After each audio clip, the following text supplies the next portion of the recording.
This is probably going to be one of my most disliked and hated videos probably, but hey, I got to put out my feelings on what I thought about this when I first heard this band and this album. So let's get into it. Hi, I'm Matt from Diazable and I do music reviews. Thanks for coming on by. Today I am checking out an album from the band Torture, and that album is called Number 4, Enduring Freedom. I think that's how you call the album. That's how you call the album. I want to keep my intro really short about this band because I have a lot to say about the band and the overall music here. And Torture is a slam band that is based out of Chicago, and I think they've been around since probably around 2020, 2019. I can't remember the date off the top of my head, but they've been around for probably less than 5 years. And they are, like I said, a slam band that talks about mostly anti-war stuff and things that are just, against the military. That's pretty much the whole band in a nutshell. And it's a one-man band, to be precise. The drummer is the main focus. He makes everything, he writes everything. It's the brainchild of the drummer, which, his name is blanking on me right now. I'm sure many people have made this joke, but I gotta be another one that's gonna say it. Are you prepared to be tortured by this band, Torture? If you're not, then you might want to stay away from this album and this band, because this latest album from Torture is probably one of the most ingenious yet insufferable slam bands I've listened to in recent memory. This band is like the musical equivalent of being trapped in a room with a bear that's just slowly moving towards you, and that's just, the bear is really angry and just, it's ready to torture you, even though, well, I guess bears could torture you with their claws and, not in the human sense, but it's just ready to play with you and torture you in a slow, painful way. Except the bear is made of down-tuned guitars, frog-like screams, and riffs that just seem to exist to solely like test your patience with just how slow and redundant and heavily dumb they are. It's crazy how torturous some of this music is. And I'm gonna play a small example for it on the song Blinding Ignorance, so you can get a taste of what Torture is like. I mean, Torture and the band Torture.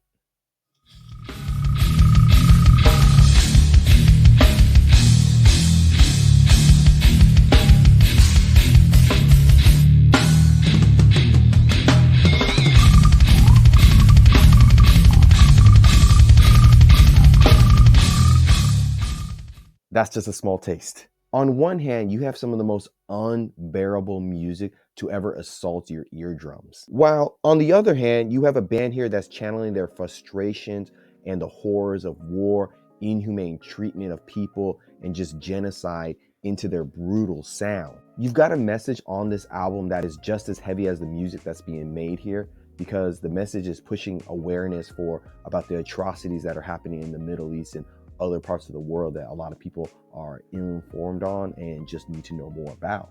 But here's the catch.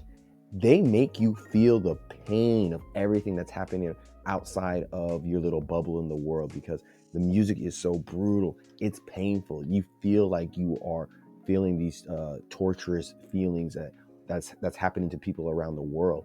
And I gotta say, sometimes it's a little too much, because they have frog squealing vocals down to guitars that are just stupid heavy.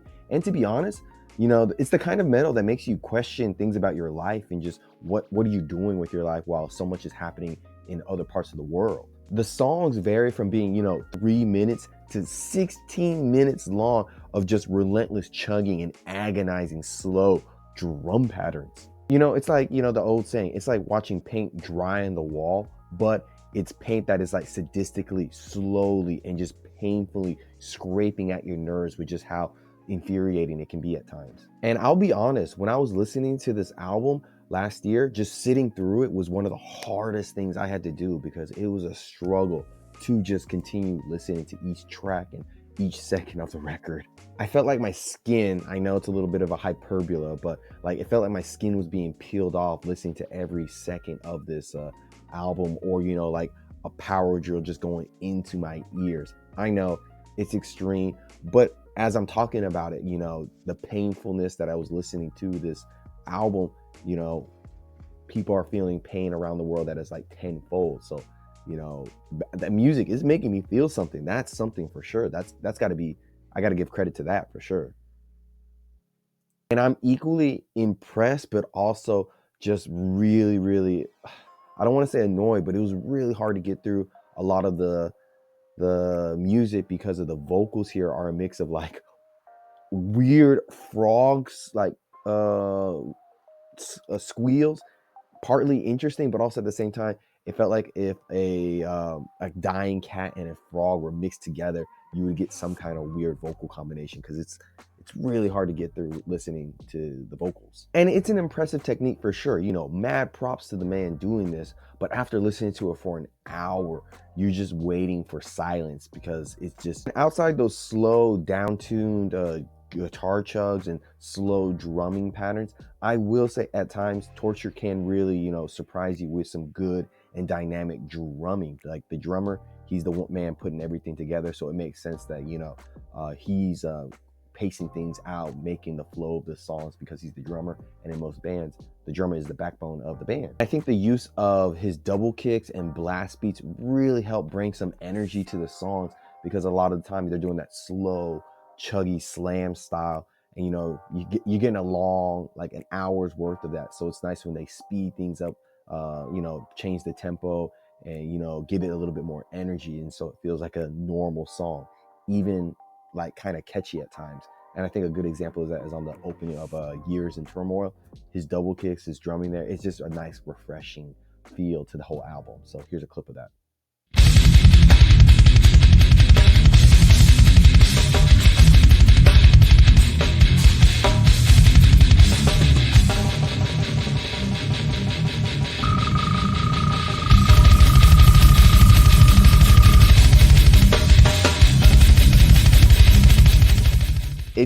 It's a different kind of energy, a little janky, but it's good. And so those tempo changes really pick things up and just drag it out from the mud because, you know, they slowed things down a little bit too much on this album, and it just feels like a slog, and it's just a chore to get through. But at the end of the day, let's be real here, most of this album is just slow and torturous, like the name of the band. It's a grueling album for sure, like, you know, sitting in traffic for like an hour, not moving, not going anywhere, just being stuck in one place. It's just mind numbing. But then you get to the last two tracks, and then they kind of like punch you in the gut with bringing in some variety to the album. So like the first of these tracks called Finale 2, there's more to it, but I can't remember off the top, but it's called Finale 2. It's kind of just like a straightforward instrumental metal song, and for once, the band feels very cohesive.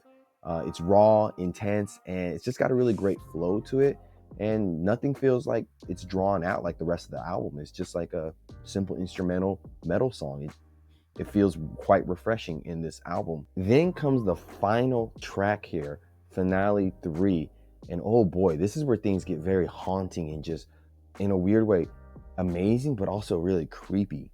Because on this track, they're just doing a repetitive loop of these chilling and eerie vocals that sound like a choir singing, and some really like mournful organ playing that just, you know, it feels like you're mourning the loss of countless lives, and you're just looking beyond the horizon, and all you see are just dead bodies, and just it just feels weirdly depressing, but also like there's a weight lifted off you at the same time. But like I said, the best way I can describe it is just you looking at a field of dead bodies and you don't know what to do. And so it's weirdly like my favorite track on this whole album because it just made it's heavy in the most emotional way, and it's just crazy how you go from this torturous sounding music to this finale. So here's a small clip of this song.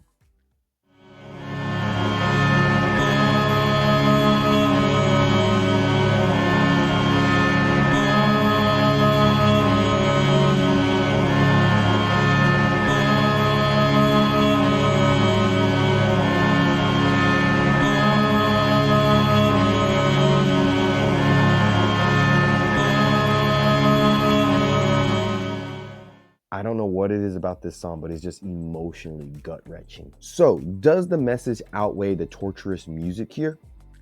No, I don't think so. The message is deep and just powerful. I will give them that. But sonically, the album is really a tough ride to get through. And another thing I want to say is that, listening to the album is very different from seeing the album live.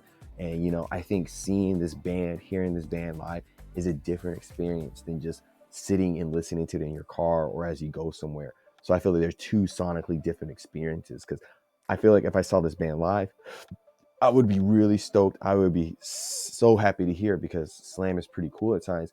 It's just, it's hard to get through it on a listening experience just on its own and not experiencing this music live. It's like a 10-mile run through mud.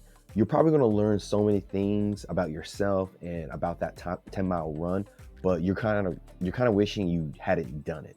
So if you're in it for the cause and you're about the message and, anti-war and, anti-genocide, yeah, that's correct. If you're against all that horrible stuff, this band, this message, it's all for you. But if you can't get past the music of the torturous vocals, slow down playing, and just heaviness of everything, you're definitely going to want to avoid this album. So it's a bit of a mixed, I'm saying mixed bag because I'm very conflicted about it. But, as a reviewer and stuff, I think if someone who's coming off the streets want to check out music that I review and stuff, most people are going to be turned off from this for sure. So I would think overall, I think this album, or Enduring Freedom from Torture, great message. I understand what they're trying to do here, but sonically it's really, really hard to get through. So I gotta give it up to them that this is a 2 out of 10 for me. Probably going to get a lot of hate for that, but I'm open for discussion and talking in the comments. Let me know down below. Like, subscribe, and comment. And like always, guys, see you in the pit.